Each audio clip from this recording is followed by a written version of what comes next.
Hello दोस्तों, स्वागत है आपको अपना बिहार वाला क्लासेस में। तो चलिए, हम लोग डेली बेसिस पे तो प्रैक्टिस कर ही रहे हैं बिहार एसआई और जीके जीएस से जितने भी क्वेश्चंस बनते हैं जितने भी एग्जाम में, उसके लिए हम लोग प्रैक्टिस सेट लगा ही रहे हैं और डेली बेसिस पे हम लोग इसको प्रैक्टिस में लगाएंगे। हम लोग को तैयारी अपना बेहतर करना है, तो प्रैक्टिस जब तक नहीं करेंगे तब तक हम लोग का तैयारी और नंबर इंक्रीज नहीं होगा। तो नंबर बढ़ाने का सबसे अच्छा तरीका है कि आप डेली प्रैक्टिस लगाइए और प्रैक्टिस लगाने से आपका नंबर 100% बढ़ेगा और 100% गेन करेगा आपका नंबर। ठीक है, तो इसको ध्यान में रखते हुए आप डेली बेसिस पे प्रैक्टिस लगाइए। आपका मतलब जितना भी कन्फ्यूजन होगा क्वेश्चन पे वो क्लियर होगा और आपको ज़्यादातर क्वेश्चंस याद होते जाएंगे। ठीक है, तो इसलिए डेली प्रैक्टिस लगाना बहुत ज़रूरी है आपका नंबर बढ़ाना है। तो अगर नंबर आपका नहीं बढ़ रहा है तो ये आप प्रैक्टिस सेट नहीं लगा रहे हैं, इसलिए प्रैक्टिस सेट लगाना बहुत ज़रूरी है। आप प्रैक्टिस सेट लगाइए और देख ही रहे हैं नोटिफिकेशन आ ही चुका है कि जून जून में आपका बिहार एसआई का वैकेंसी आ जाएगा, सीधे डायरेक्ट बहाली आ जाएगी। ठीक है, और अब आप नहीं देखे हैं तो देख सकते हैं, नोटिफिकेशन जो आया था ऑफिशियल हम आपको दे चुके हैं कि कब तक वैकेंसी आएगा, कब तक फॉर्म भरा जाएगा, ये टोटल डिटेल्स हम दे चुके हैं। तो इसलिए तैयारी में लगे रहिए और बेहतर तैयारी में लगिएगा, तभी जाके आपका एग्ज़ाम क्लियर हो पाएगा। तो चलिए हम लोग स्टार्ट करते हैं आज के प्रैक्टिस सेट से। और आज तीसरा नंबर प्रैक्टिस सेट है। देखिए, हम लोग पहला क्वेश्चन से स्टार्ट करते हैं। तो भारतीय राष्ट्रीय कांग्रेस का 27वां अधिवेशन किस स्थान पर हुआ था? तो ये आपको बताना है कि 27वां अधिवेशन किस स्थान पे हुआ था। कुछ फेमस फेमस अधिवेशन है ना भारतीय राष्ट्रीय कांग्रेस का, उसको आपको याद करना पड़ेगा क्योंकि वो बहुत रिपीट होता है एग्जाम में, हर एग्जाम में ज़्यादातर रिपीट होता ही है। तो कुछ जो है बिहार से है उसको याद कर लीजिएगा। और मतलब कि बिहार में तो दो ही हुआ ही है। फिर महात्मा गांधी कब बने थे, फिर भारत के प्रथम मतलब महिला कब बनी थी, सरोजिनी नायडू बनी थी प्रथम महिला। तो ये सब। और भारतीय राष्ट्रीय कांग्रेस में पहली महिला कौन थी, तो वो एनी बेसेंट थी। तो ऐसे करके इसको याद रखिएगा, कुछ इंपॉर्टेंट है, वो बार बार रिपीट होता है क्वेश्चन। तो चलिए इसको हम लोग देखते हैं, बिहार का ही है। भारतीय राष्ट्रीय कांग्रेस का 27वां अधिवेशन किस स्थान पे हुआ था? तो वो आपको बांकीपुर में हुआ था। ठीक है, तो ऑप्शन डी इसका राइट आंसर होगा, बांकीपुर। फिर नेक्स्ट क्वेश्चन की तरफ बढ़ते हैं। मद्रास महाजन महाजन सभा की स्थापना की गई थी, मतलब किस वर्ष मद्रास महाजन सभा की स्थापना की गई थी? तो ये आपका किया गया था 1884 में। ठीक है, ऑप्शन डी इसका राइट आंसर होगा, 1884। फिर नेक्स्ट क्वेश्चन की तरफ बढ़ते हैं। भारतीय राष्ट्रीय कांग्रेस के प्रथम अधिवेशन में कितने प्रतिनिधि ने भाग लिया था? देखिए, भारतीय राष्ट्रीय कांग्रेस के कितने मतलब प्रथम अधिवेशन में कितने प्रतिनिधि भाग लिए थे? तो ये भी फेमस क्वेश्चन है, इसको भी ध्यान रखिएगा। इसमें 72 कुल 72 प्रतिनिधि भाग लिए थे, ऑप्शन सी इसका राइट आंसर होगा। फिर नेक्स्ट क्वेश्चन की तरफ बढ़ते हैं। नेक्स्ट क्वेश्चन देखिए क्या बोल रहा है। स्वतंत्र भारत के पहले भारतीय गवर्नर जनरल कौन थे? तो स्वतंत्र भारत के पूछा जा रहा है। तो स्वतंत्र भारत के प्रथम भारतीय गवर्नर जनरल जो थे वो चक्रवर्ती राजगोपालाचारी थे। ठीक है, तो ऑप्शन ए इसका राइट आंसर होगा।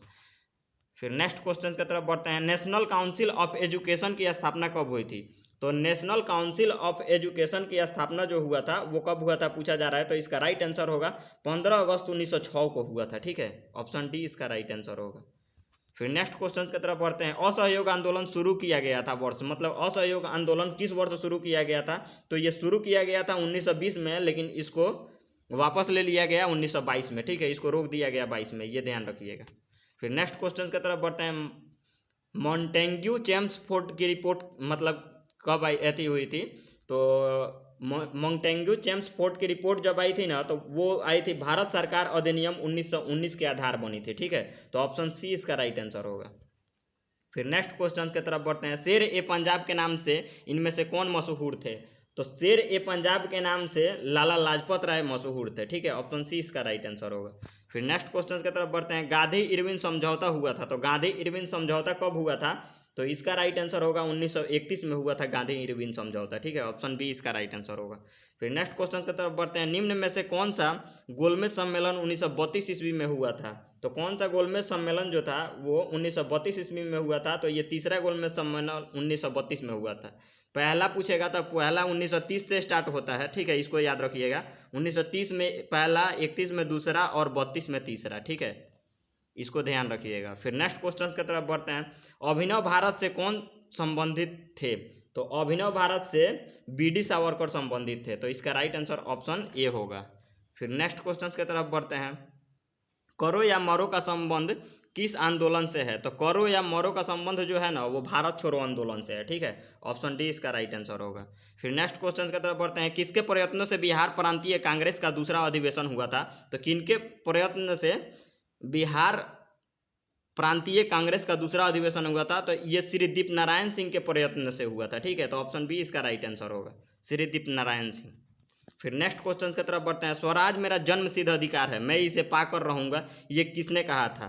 तो स्वराज मेरा जन्मसिद्ध अधिकार है, ये किनके द्वारा कहा गया था? तो इसका राइट आंसर होगा बाल गंगाधर तिलक के द्वारा कहा गया था। ऑप्शन सी इसका राइट आंसर होगा। फिर नेक्स्ट क्वेश्चन की तरफ बढ़ते हैं। हजारीबाग में बिहारी स्टूडेंट्स कॉन्फ्रेंस का 16वां अधिवेशन हुआ था, तो ये कब हुआ था हजारीबाग में 16वां अधिवेशन? तो इसका राइट आंसर होगा 1921 में हुआ था, ठीक है। ऑप्शन ए इसका राइट आंसर होगा। फिर नेक्स्ट क्वेश्चन की तरफ बढ़ते हैं। बिहार के प्रमुख समाचार पत्र बिहारी के संपादक कौन थे? तो बिहार के प्रमुख समाचार पत्र बिहारी के संपादक थे बाबू जगजीवन प्रसाद थे, ठीक है। ऑप्शन ए इसका राइट आंसर होगा। फिर नेक्स्ट क्वेश्चन की तरफ बढ़ते हैं। राजकुमार शुक्ल किस गांव के निवासी थे? तो राजकुमार शुक्ल जो थे ना वो आपको मुरली भारवा के निवासी थे, ठीक है। इसका राइट आंसर होगा option A.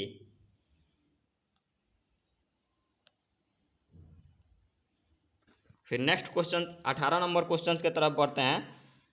18 number question. Cricket खेल में 2 विकेट के सेट होते हैं, मतलब क्रिकेट खेल में 2 विकेट के बीच की दूरी कितना होती है ये पूछा जा रहा है। तो इसका राइट आंसर होगा 22 गज होता है, ठीक है। ऑप्शन सी इसका राइट आंसर होगा।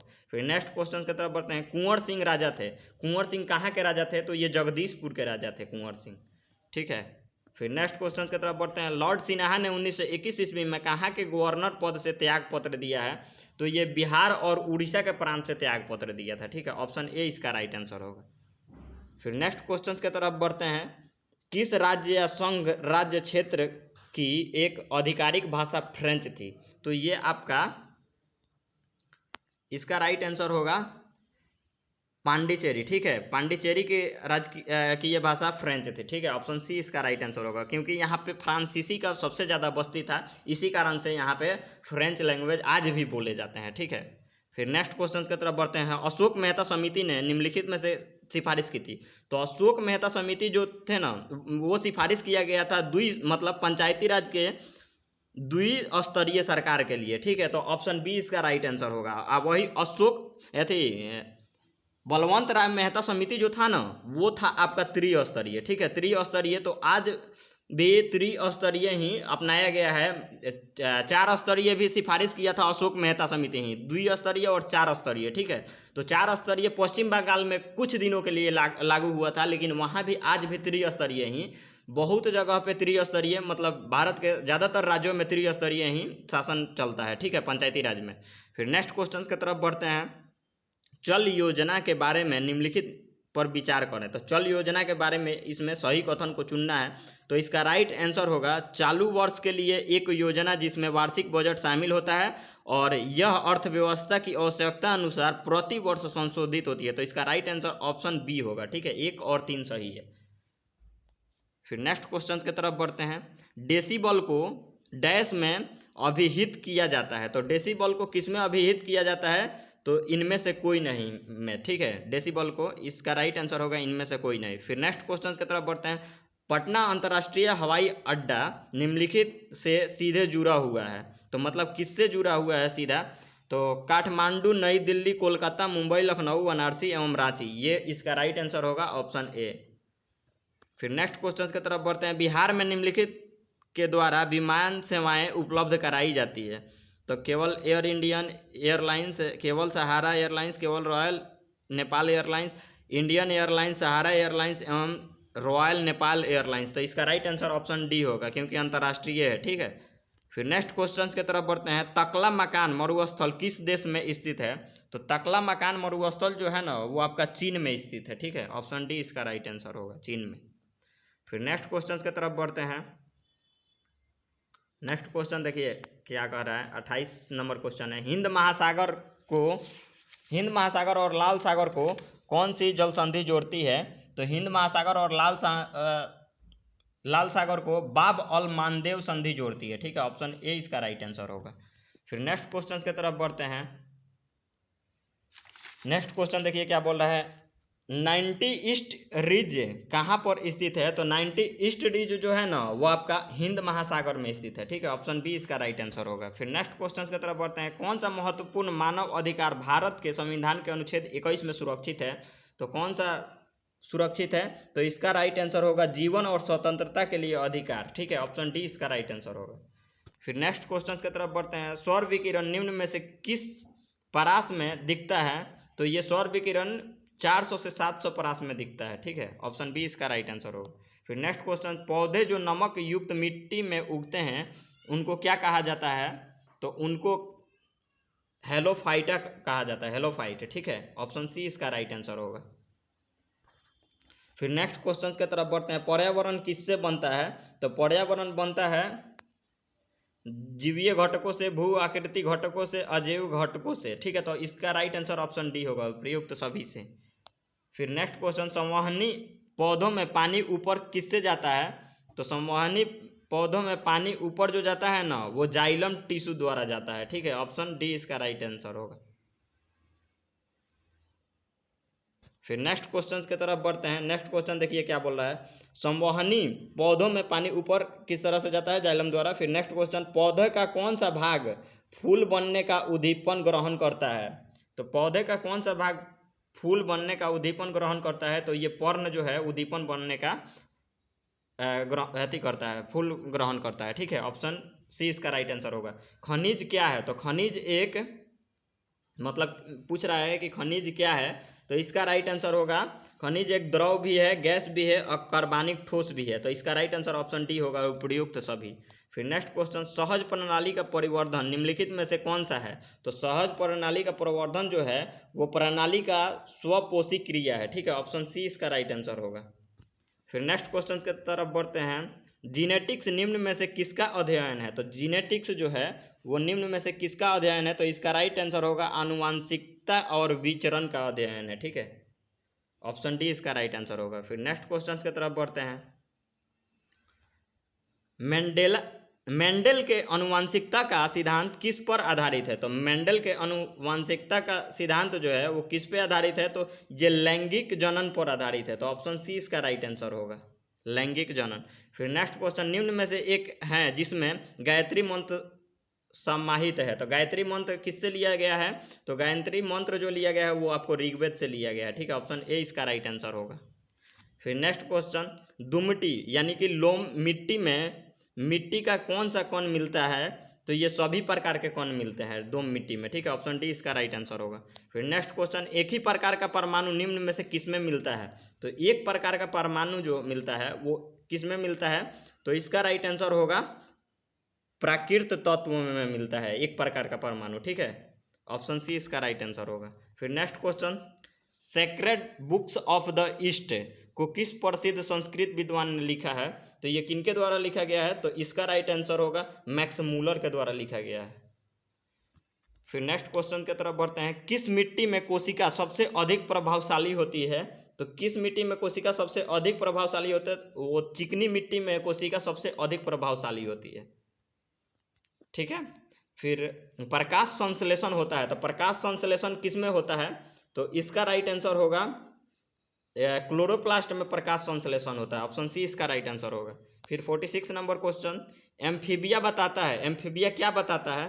तो इसका राइट आंसर होगा जल एवं स्थल दोनों पर ही रह सकने वाले पशुओं को एम्फीबिया बताता है। ठीक है, ऑप्शन डी इसका राइट आंसर होगा। फिर नेक्स्ट क्वेश्चन, निम्नलिखित में से कौन सा सौरमंडल का भाग नहीं है? तो कौन सा है जो सौरमंडल का भाग नहीं है? तो इसका राइट आंसर होगा निहारिका जो है वो सौरमंडल का भाग नहीं है। नहीं तो धूमकेतु ग्रह, क्षुद्र ग्रह, ये सब सौरमंडल का भाग है। ठीक है, फिर नेक्स्ट क्वेश्चन की तरफ बढ़ते हैं। खाने का नमक जिसका सूत्र NaCl होता है किससे बनता है? तो खाने का जो नमक बनता है वो मजबूत अम्ल और मजबूत क्षार से बनता है। ठीक है, ऑप्शन बी इसका राइट आंसर होगा। फिर नेक्स्ट क्वेश्चन, निम्न स्मारकों में से कौन सी एक गुंबज है जिसे दुनिया में सबसे बड़ा कहा जाता है? तो किसे दुनिया में सबसे बड़ा कहा जाता है? तो इसका राइट आंसर होगा आपको गोल गुंबज बीजापुर। ऑप्शन डी इसका राइट आंसर होगा। ठीक है, फिर नेक्स्ट क्वेश्चन की तरफ बढ़ते हैं। अरब सागर के पानी का औसतन खारापन कितना होता है? तो अरब सागर के पानी का औसतन खारापन जो होता है वो 35 ppt होता है। ठीक है, ऑप्शन बी इसका राइट आंसर होगा। फिर नेक्स्ट क्वेश्चन की तरफ बढ़ते हैं। निम्नलिखित में से कौन सा शहर किसी देश की राजधानी नहीं है? तो कौन सा शहर जो है वो किसी देश की राजधानी नहीं है? तो इसका राइट आंसर होगा सिडनी। सिडनी शहर किसी देश की राजधानी नहीं है। फिर नेक्स्ट क्वेश्चन, ड्यूरंड कप किस खेल से संबंधित है? तो ड्यूरंड कप जो संबंधित है ना, वो आपको फुटबॉल से संबंधित है, ठीक है। ऑप्शन ए इसका राइट आंसर होगा, ड्यूरंड कप। फिर नेक्स्ट क्वेश्चन, 2G स्पेक्ट्रम में अक्षर जी किस शब्द के लिए प्रयुक्त होता है? तो जी जो प्रयुक्त होता है जनरेशन के लिए उपयुक्त होता है। 2G 4G 3G ये सब होता है जनरेशन के हिसाब से, ठीक है। फिर नेक्स्ट क्वेश्चन, राज्यसभा में होते हैं तो राज्यसभा में कितने सदस्य होते हैं? तो इसका राइट आंसर होगा 250 सदस्य, जिनमें से 12 सदस्य भारत के राष्ट्रपति द्वारा मनोनीत किए जाते हैं, ठीक है। तो ऑप्शन सी इसका राइट आंसर होगा। फिर नेक्स्ट क्वेश्चन की तरफ बढ़ते हैं। संविधान को 26 जनवरी के दिन लागू करने का निर्णय इसलिए लिया गया क्योंकि? तो इसका राइट हो, क्यों इस दिन लागू करने का निर्णय लिया गया? क्योंकि कांग्रेस ने इस तिथि को 1930 में स्वतंत्रता दिवस के रूप में मनाया था। सबसे पहले स्वतंत्रता दिवस के रूप में 1930 में कांग्रेस के द्वारा मनाया गया था, ठीक है।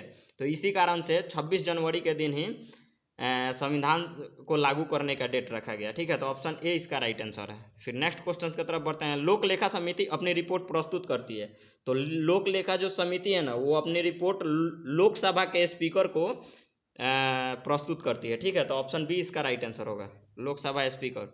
फिर नेक्स्ट क्वेश्चन, साइमन कमीशन पहली बार भारत आया था। तो साइमन कमीशन पहली बार भारत आया था 1928 में। 1927 में बनकर तैयार हुआ था साइमन कमीशन, और भारत आया था 1928 में, ठीक है।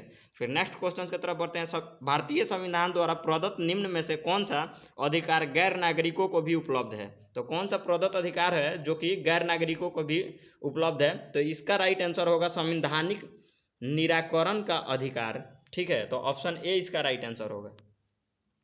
फिर नेक्स्ट क्वेश्चन की तरफ बढ़ते हैं। विटामिन सहायता नहीं करता है, तो विटामिन किस में सहायता नहीं करता है? तो इसका राइट आंसर होगा आपका पाचन क्रिया में विटामिन सहायता नहीं करता है, ठीक है। इसका राइट आंसर ऑप्शन डी होगा, पाचन क्रिया में विटामिन सहायता नहीं करता है। किस अनुच्छेद के अनुसार भारत के उपराष्ट्रपति द्वारा राष्ट्रीय आपातकाल की घोषणा की जा सकती है? तो किस अनुच्छेद के तहत? तो ये अनुच्छेद 352 के तहत राष्ट्रीय आपातकाल अथी किया जा सकता है, लागू किया जा सकता है, ठीक है। फिर नेक्स्ट क्वेश्चन, भविष्य का ईंधन किसे कहा जाता है? तो भविष्य का ईंधन हाइड्रोजन को कहा जाता है। ऑप्शन बी इसका राइट आंसर होगा। फिर नेक्स्ट क्वेश्चन, राज्य सरकारों का संवैधानिक प्रमुख कौन होता है? तो राज्य सरकारों का संवैधानिक प्रमुख राज्यपाल होता है। ऑप्शन बी इसका राइट आंसर होगा। फिर निम्न में से कौन सा शहर गंगा नदी के किनारे स्थित नहीं है? तो कौन सा शहर जो है वो गंगा नदी के किनारे स्थित नहीं है? तो इसका राइट आंसर होगा उत्तरकाशी, ठीक है। उत्तरकाशी गंगा नदी के किनारे स्थित नहीं है। ऑप्शन सी इसका राइट आंसर। फिर नेक्स्ट क्वेश्चन, वापस पुराने दिनों में किसे भारत के गवर्नर के रूप में चंद्रगुप्त मौर्य द्वारा पछाड़ दिया गया था? तो इसका राइट आंसर होगा सेल्यूकस को चंद्रगुप्त मौर्य द्वारा पछाड़ दिया गया था, सेल्यूकस निकेटर को। ऑप्शन डी इसका राइट आंसर होगा। फिर नेक्स्ट क्वेश्चन की तरफ बढ़ते हैं। काहिरा का समय ग्रीनविच से 2 घंटा आगे है, अतः यह स्थित है, तो यह किस पे स्थित है? तो 30 डिग्री पूर्व देशांतर पर स्थित है, ठीक है। ऑप्शन बी इसका राइट आंसर होगा। फिर नेक्स्ट क्वेश्चन की तरफ बढ़ते हैं। अंतर्राष्ट्रीय न्यायालय का मुख्यालय कहाँ है? तो अंतर्राष्ट्रीय न्यायालय का मुख्यालय द हैग में है, ठीक है। ऑप्शन ए इसका राइट आंसर होगा। फिर नेक्स्ट क्वेश्चन, भारत में किस तरह की अर्थव्यवस्था है? तो मिश्रित अर्थव्यवस्था है भारत में, ठीक है। ऑप्शन सी इसका राइट आंसर होगा। फिर नेक्स्ट क्वेश्चन, कुरियर सेवा से प्रतिस्पर्धा के लिए भारतीय डाक विभाग ने द्रुत डाक सेवा का आरंभ कब किया है? तो द्रुत डाक सेवा का आरंभ कब किया गया है? तो इसका राइट आंसर ऑप्शन 1986 में आरंभ किया गया है, ठीक है। ऑप्शन डी इसका राइट आंसर होगा। फिर नेक्स्ट क्वेश्चन की तरफ बढ़ते हैं। कौन सा दिन डायबिटीज दिवस के रूप में जाना जाता है? तो डायबिटीज दिवस के रूप में 14 नवंबर को जाना जाता है, ठीक है। ऑप्शन डी इसका राइट आंसर होगा। फिर नेक्स्ट क्वेश्चन की तरफ बढ़ते हैं। मनुष्य के शरीर में पैर की हड्डी, मतलब पैर की हड्डी कैसी होती है? तो इसका राइट आंसर होगा खोखली होती है, ठीक है। ऑप्शन ए इसका राइट आंसर होगा, पैर की हड्डी। फिर नेक्स्ट क्वेश्चन, निम्नलिखित में से कौन सा शहर राष्ट्रीय राजमार्ग 2 NH2 पर स्थित नहीं है? तो कौन सा शहर जो है वो NH2 पर स्थित नहीं है? तो इसका राइट आंसर होगा पटना, ठीक है। पटना NH2 पर स्थित नहीं है। ऑप्शन डी इसका राइट आंसर होगा। फिर नेक्स्ट क्वेश्चन की तरफ बढ़ते हैं। कांग्रेस ने स्वराज प्रस्ताव वर्ष 1905 में पारित किया, प्रस्ताव का उद्देश्य था। तो मतलब प्रस्ताव का उद्देश्य क्या था, तो इसका राइट आंसर होगा स्वशासन सुनिश्चित करना। ठीक है, ऑप्शन बी इसका राइट आंसर होगा। फिर नेक्स्ट क्वेश्चन, प्रांतीय सरकारों का गठन निम्नलिखित में से किस अधिनियम के तहत किया गया था। तो प्रांतीय सरकारों का गठन 1935 का अधिनियम के माध्यम से किया गया था। ठीक है, ऑप्शन ए इसका राइट आंसर होगा। फिर नेक्स्ट क्वेश्चन की तरफ बढ़ते हैं। भारतीय संविधान में शामिल है, भारतीय संविधान में 395 अनुच्छेद, 22 भाग और 12 अनुसूचियां शामिल है। ऑप्शन ए इसका राइट आंसर होगा। फिर नेक्स्ट क्वेश्चन की तरफ बढ़ते हैं। प्रकाश के अपवर्तन का निम्नलिखित में से कौन सा कारक उत्तरदायी है। तो प्रकाश के अपवर्तन का कौन सा कारक उत्तरदायी है, तो द्रव्यमान घनत्व जो है वही कारण उत्तरदायी है। ठीक है, द्रव्यमान घनत्व के कारण होता है। फिर नेक्स्ट क्वेश्चन, विश्व में सबसे अधिक कोयला उत्पादित करने वाला देश कौन सा है। तो विश्व का सबसे अधिक कोयला उत्पादित करने वाला देश पूछा जा रहा है कौन सा है, तो वो सबसे पहला स्थान चीन को है। ठीक है, चीन सबसे ज़्यादा कोयला उत्पादन करता है। तो ऑप्शन सी इसका राइट आंसर होगा। फिर नेक्स्ट क्वेश्चन, वलन क्रिया किसका परिणाम है। तो वलन क्रिया जो है वो किसका परिणाम है, तो इसका राइट आंसर होगा पर्वत निर्माणकारी बल का परिणाम है। ठीक है, ऑप्शन सी इसका राइट आंसर होगा। फिर नेक्स्ट क्वेश्चन, अमृतसर एवं शिमला लगभग एक ही अक्षांश पर स्थित हैं, परंतु उनकी जलवायु में भिन्नता का कारण क्या है। तो उनकी जलवायु में जो भिन्नता का कारण है ना, उनकी ऊंचाई में भिन्नता के कारण यही भिन्नता है। ठीक है, ऑप्शन ए इसका राइट आंसर होगा। फिर नेक्स्ट क्वेश्चन की तरफ बढ़ते हैं। अंटार्कटिका में भारत के तृतीय शोध केंद्र का नाम है। तो अंटार्कटिका में भारतीय तृतीय शोध केंद्र का नाम क्या है, तो ये इसका नाम है भारती है। ठीक है, ऑप्शन ए इसका राइट आंसर होगा, भारती। फिर नेक्स्ट क्वेश्चन की तरफ बढ़ते हैं। भारतीय कोयला उद्योग की निम्नलिखित समस्याओं पर विचार करें। तो कोयला उद्योग की निम्नलिखित समस्याओं पर विचार करना है, तो इसका राइट आंसर होगा निम्न कोटि का कोयला एवं कोयला का, तो इसका राइट आंसर होगा धुलाई संस्थानों का उपयोग क्षमता, बेकिंग कोयला के आयतन बढ़ती है, कार्य संचालन कीमतें। तो 1 2 3 4 इसका राइट आंसर ऑप्शन बी होगा, सब सही है। ठीक है, फिर नेक्स्ट क्वेश्चन, निम्नलिखित में से कौन सा एक हड़प्पा का बंदरगाह है। तो ये है लोथल। ठीक है, ऑप्शन बी इसका राइट आंसर होगा। फिर नेक्स्ट क्वेश्चन, गुप्त सम्राट किसने हुनों को पराजित किया था। तो ये हुनों को पराजित किया था, इसका राइट आंसर होगा स्कंदगुप्त ने हुनों को पराजित किया था। ठीक है, ऑप्शन सी इसका राइट आंसर होगा। फिर नेक्स्ट क्वेश्चन, कलहन की पुस्तक का नाम क्या है। तो कलहन का पुस्तक का नाम राजतरंगिणी है। ठीक है, ऑप्शन डी इसका राइट आंसर होगा। फिर नेक्स्ट क्वेश्चन की तरफ बढ़ते हैं। किस अभिलेख में रुद्रदामन प्रथम की विभिन्न उपलब्धियां वर्णित हैं। तो ये किस अभिलेख में है, तो इसका राइट आंसर होगा जूनागढ़ अभिलेख में। ठीक है, ऑप्शन ए। फिर नेक्स्ट क्वेश्चन की तरफ बढ़ते हैं। गुलाम वंश का प्रथम शासक कौन था। तो गुलाम वंश का प्रथम शासक कुतुबुद्दीन ऐबक था। ठीक है, ऑप्शन ए इसका राइट आंसर होगा। फिर नेक्स्ट क्वेश्चन, अजात शत्रु के वंश का नाम क्या था। तो अजात शत्रु हर्यक वंश के था। ठीक है, ऑप्शन बी इसका राइट आंसर होगा। फिर नेक्स्ट क्वेश्चन की तरफ बढ़ते हैं। निम्नलिखित में से किस मुस्लिम शासक ने तीर्थ यात्रा कर समाप्त कर दिया था। तो किसने तीर्थ यात्रा कर समाप्त किया था, तो इसका राइट आंसर होगा अकबर ने तीर्थ यात्रा कर समाप्त कर दिया था। ऑप्शन डी इसका राइट आंसर होगा। फिर नेक्स्ट क्वेश्चन की तरफ बढ़ते हैं। फिरोज तुगलक द्वारा स्थापित दार उल सफ़ा क्या था। तो फिरोज तुगलक द्वारा स्थापित दार उल सफ़ा मतलब क्या था, तो इसका राइट आंसर होगा एक खैराती अस्पताल था। ठीक है, ऑप्शन बी इसका राइट आंसर होगा। फिर नेक्स्ट क्वेश्चन की तरफ बढ़ते हैं। अस्थाई बंदोबस्त किसके साथ किया गया था। तो ये अस्थाई बंदोबस्त जो था वो किनके साथ किया गया था, तो ये जमींदारों के साथ किया गया था। ठीक है, ऑप्शन ए इसका राइट आंसर होगा। फिर नेक्स्ट क्वेश्चन, प्रार्थना समाज के संस्थापक कौन थे। तो प्रार्थना समाज के संस्थापक आत्माराम पांडुरंग थे। ठीक है, फिर नेक्स्ट क्वेश्चन,